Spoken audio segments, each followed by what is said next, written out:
फक्त 7 दिवसांचं चॅलेंज घ्या आणि जर का तुम्हाला फरक दिसला नाही तर मला कमेंट करून नक्की सांगा.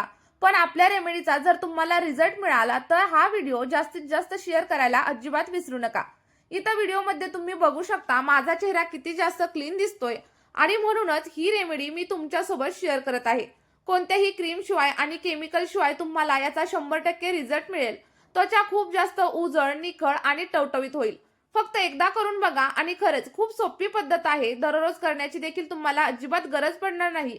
फक्त जी प्रोसेस आहे ती पूर्णपणे जाणून घ्या आणि सोबतच मी काही महत्त्वाच्या टिप्स देखील शेअर करणार आहे. त्यामुळे आपला हा व्हिडिओ तुम्ही शेवटपर्यंत बघा. जर व्हिडिओ आवडला तर मित्रपरिवारासोबत शेअर करायला विसरू नका. बघा, यासाठी आपण एक स्वच्छ अशी वाटी घेतलेली आहे आणि याच्यामध्ये आपल्याला टूथपेस्ट घ्यायची आहे. टूथपेस्ट तुम्ही कोणत्याही ब्रँडची वापरू शकता. जो तुम्ही दररोज वापरत असाल ना ती घेतली तरीही चालेल. साधारणतः बघा, आपण ब्रश करायला जेवढी टूथपेस्ट घेतो ना त्याच्यापेक्षा थोडीशी जास्त टूथपेस्ट इथं घ्यायची आहे आणि व्यवस्थित अशी मिक्स करून घ्या. बघा, हा जो पॅक आहे तो आपण फक्त एकाच व्यक्तीसाठी बनवतोय, त्यामुळे तुम्ही थोडीशी टूथपेस्ट इथं घ्या आणि त्यानंतर याच्यामध्ये आपल्याला चिमूटभर हळद टाकायची आहे. हळद आणि टूथपेस्ट व्यवस्थित अशी मिक्स करून घ्या आणि बघा, हे थोडंसंच बनतं पण एवढंच तुमच्या चेहऱ्यासाठी अगदी पुरेसं होतं. आणि बघा, यामधील देखील थोडंसं शिल्लक राहील एवढं कमी हे आपल्याला लागतं. आता हे व्यवस्थित असं मिक्स करून घ्यायचं जेणेकरून कोलगेट आणि हळद एकमेकात मिक्स होईल आणि त्यानंतर आपल्याला याच्यामध्ये लिंबू ऍड करायचे. बघा, साधारणतः अर्ध लिंबू आपण याच्यामध्ये ऍड करणार आहे. लिंबू हे एक ब्लिचिंग एजंट आहे, त्यामुळे आपल्या स्किनवरती याचे खूप सारे फायदे होतात आणि त्यानंतर हे व्यवस्थित असं मिक्स करून घ्यायचं आहे. आणि हो, त्यासोबतच तुम्ही आपला हा व्हिडिओ कोणत्या गावातून किंवा कोणत्या शहरातून बघत आहे ते मला कमेंट करून नक्की सांगा, जेणेकरून मला देखील समजेल की माझे व्हिडिओ नक्की कुठपर्यंत पोहोचत आहेत. बघा मैत्रिणींनो, ही जर क्रीम थोडीशी पातळसर झाली किंवा मग थोडीशी घट्ट झाली तर आपण पुढे याच्यामध्ये जे काही इन्ग्रेडियंट ऍड करणार आहे ना ते सुद्धा खूप जास्त महत्त्वाचे आहेत. बघा, जर तुमचं मिश्रण पातळ झालं तर तुम्ही याच्यामध्ये बेसन पीठ ऍड करू शकता आणि जर थोडंसं घट्ट झालं असेल ना तर याच्यामध्ये तुम्ही गुलाबजल म्हणजेच रोज वॉटर टाका. साधं पाणी अजिबात वापरू नका. त्यानंतर आपल्याला याच्यामध्ये टाकायचं आहे बेसन पीठ. इथं तुम्ही बेसन पीठ, गव्हाचं पीठ, मुलतानी माती किंवा मग तांदळाचं पीठ यापैकी कोणतंही पीठ जे तुमच्याकडे असेल ते वापरू शकता, कारण हे आपल्या स्किनसाठी खूप चांगल्या प्रकारे वर्क करत असतं. बघा, मी कधी कधी तांदळाचं पीठ वापरते, कधी कधी बेसन पीठ वापरते, कारण की प्रत्येकाची त्वचा ही वेगळी असते आणि त्यानुसार त्यांना काय सूट होईल हे आपल्याला सांगता येत नाही. आता बघा, अगदी थोडंसंच बेसन पीठ मी इथे ऍड केलंय आणि ते व्यवस्थित असं मिक्स करून घ्यायचंय. जो पॅक आहे तो आपल्याला जास्त घट्टही बनवायचा नाहीये आणि जास्त पातळ देखील अजिबात बनवायचा नाहीये. त्यानंतर दुसरी एक स्वच्छ अशी वाटी किंवा बाउल आपल्याला घ्यायचा आहे आणि त्याच्यामध्ये साधारणतः 1 ते 1.5 चमचा एवढं ॲलोवेरा जेल काढून घ्या आणि जो काही पॅक आपण रेडी केलाय ना त्याच्यामध्ये देखील आपल्याला साधारणतः अर्धा चमचा एवढं ॲलोवेरा जेल मिक्स करायचंय आणि त्यानंतर आपला जो काही पॅक आहे ना तो व्यवस्थित असा मिक्स करून घ्या, जेणेकरून आपलं ॲलोवेरा जेल सगळ्या पॅकमध्ये मिक्स होईल. आणि जो आपण सेपरेट बाउल घेतलाय ना त्याच्यामध्ये जे आपण 1.5 चमचा एवढं ॲलोवेरा जेल घेतले ते देखील अगदी व्यवस्थित असं मिक्स करून घ्या. आणि त्यानंतर आपण याच्यामध्ये ऍड करणार आहे ती म्हणजे तुरटी, कारण तुरटी ही आपल्या त्वचेसाठी आणि सोबतच केसांसाठी देखील खूप जास्त प्रमाणात फायदेशीर असते. जर तुम्हाला वांगाचे डाग वगैरे असतील ना तिथं तुम्ही तुरटी जर चोळली तर तुम्हाला खूप छान रिझल्ट भेटेल. पण फक्त जर तुरटी चोळली ना तर ते वेळ लागेल, त्यामुळे आपला हा पॅक तुम्ही नक्की वापरून बघा. याचा रिझल्ट तुम्हाला लवकरात लवकर मिळून जाईल.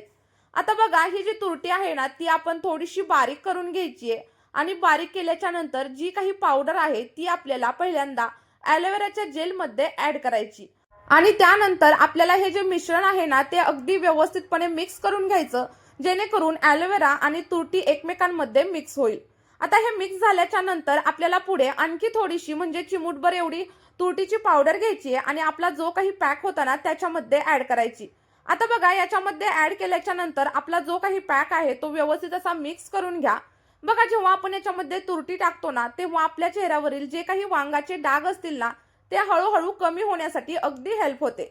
बघा, अगदी चिमूटभर एवढीच मी पावडर याच्यामध्ये ऍड केली आहे आणि त्यानंतर ती व्यवस्थित अशी मिक्स करून घेतलेली आहे. बघा, हे जेव्हा आपण बनवतो ना तेव्हा स्वच्छतेची खूप जास्त काळजी घ्या, कारण हे जे मिश्रण आहे ना ते आपण आपल्या स्किनसाठी वापरत असतो आणि चेहऱ्याची स्किन खूप जास्त प्रमाणात सेन्सिटिव्ह असते, त्यामुळे तुम्ही देखील नक्की स्वच्छतेची काळजी घ्या. आणि आता आपली ही जे दोन्ही मिश्रण आहे ना ते तयार झालेले आहेत आता ते कधी वापरायचे, कुठे वापरायचे हे देखील खूप जास्त महत्त्वाचं आहे. चला तर मग आता ते जाणून घेऊयात. बघा, हे मिश्रण वापरण्याच्या अगोदर आपण फेसवरती काहीही लावणार नाही आहोत. आपलं फेस पूर्णपणे क्लीन असायला हवं. तुम्ही काय करा, लावण्याच्या अगोदर चेहरा स्वच्छ पाण्याने धुवून का आणि त्यानंतर कोरडा करून घ्या. कोणतीही क्रीम वगैरे अजिबात चेहऱ्यावरती नसावी. त्यानंतर ज्या ठिकाणी तुम्हाला वांगाचे डाग आहेत, पिंपलचे डाग आहेत, त्या ठिकाणी तुम्ही पॅचेस सारखं देखील याला लावू शकता. जसं की मी तुम्हाला व्हिडिओमध्ये लावून दाखवत आहे. आणि जर का तुमचा चेहरा पूर्णपणे काळवंडलेला असेल ना, तर तुम्ही हा पॅक तुमच्या पूर्ण चेहऱ्यावरती देखील नक्कीच लावू शकता. बघा, हा इतका छान काम करतो ना, की एका आठवड्यामध्ये तुम्हाला खूप छान रिझल्ट भेटतील. आणि तुमचे जे काही रिझल्ट असतील ना, ते माझ्यासोबत शेअर करायला अजिबातच विसरू नका. आता बघा, हे 10 ते 15 मिनिटांसाठी चेहऱ्यावरती असंच अप्लाय करून ठेवायचं. आणि जर फक्त वांगाच्या डागांवरती लावलं ना, तर ते डाग देखील तुमचे हळूहळू कमी होतील.